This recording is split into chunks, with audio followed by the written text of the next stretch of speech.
एक दिन ना मैं ऐसा घर बनाऊंगी जहाँ दिखाने की चीजें भले कम हो मगर कोनों में पौधों की जगह जरूर होगी। सुबह की धूप अंदर और बाहर पेड़ों की छाया दिखेगी। जिस घर में झगड़ों का शोर नहीं होगा, सुकून जहाँ खो नहीं जाएगा। दोपहर जो रात के डर से नहीं थामेगी और बिस्तर पे आंसू की नहीं फिर आराम की अंगड़ाइयाँ ली जाएगी। उस घर में भले अयाशी की चिड़िया ना पले मगर सुकून ना बेशक हाजिर होगा।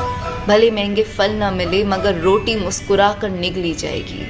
दीवारें फिर मेरी चीखेगी नहीं चहकेगी। एक दिन मैं ऐसा अपना घर बनाऊंगी। एक दिन मेरा